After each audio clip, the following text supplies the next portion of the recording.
Darwin 2020. So the rules of nature don't change, but the applications do. Like, they take great books and they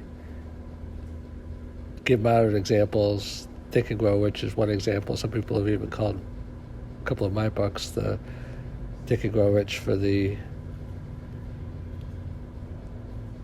modern times or for the millennial generation. And you can think of Darwin kind of in those terms in one way if you want as well. So Darwin said it's not the most strong that survive, it's not the most intelligent, it's the most adaptive. So early in human history, maybe that meant obviously using our brains. That made us more adaptive, so we could create tools. So maybe we could get more meat out of an animal because we had tools, or we could hunt better. Or maybe we could just use our intelligence to plan a better escape route from a predator, or woo a more desired mate. So Darwin 2020 refers to the fact that they say that mindset is everything, and flexibility of mindset is key. Like, I've learned this from hiring. The biggest thing, they say hire for attitude and train for skill. Certain positions have to be hired for skill because they're so technical, they're so, it takes years and years. Like for a doctor, a physician, a surgeon, you wouldn't want to just hire someone with a great attitude that knew nothing about surgery.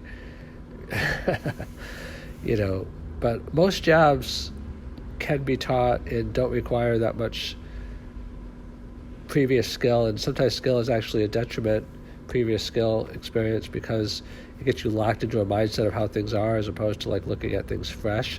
Most people that are disruptive in industry are relatively new to that industry. You have to have enough knowledge so that you know kind of what you're doing, but you have to be fresh to it also so that you can improve things and not just do things the way they've always been done.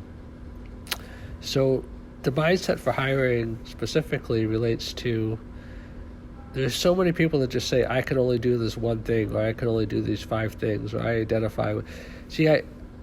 Tony Robbins says something very powerful, that people's greatest motivation is to confirm their identity.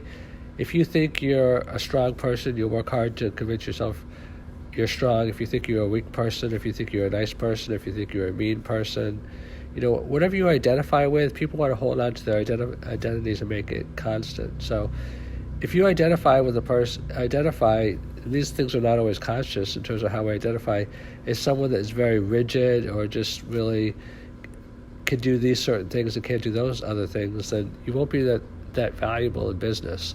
Because I've had a lot of people that I've seen that are very intelligent that I want to help put them in positions to do things in new areas that we're doing, and they're like, I can't do that, I don't know how to do that, I don't want to learn how to do it.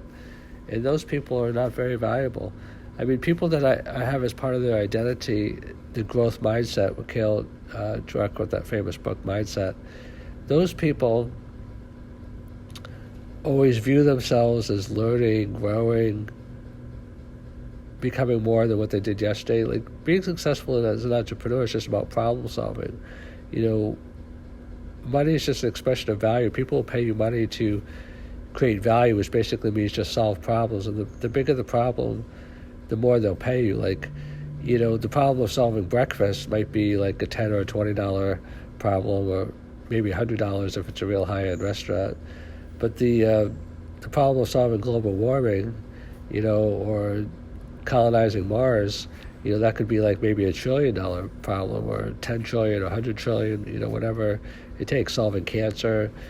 So the more adaptable you are in terms of being able to solve and working on big problems, like, it doesn't mean you can actually solve the problem, but even if you can make progress on it, like, people that don't solve cancer, but they have a drug that's a little bit better than the drug that came before it, those people can still make billions of dollars.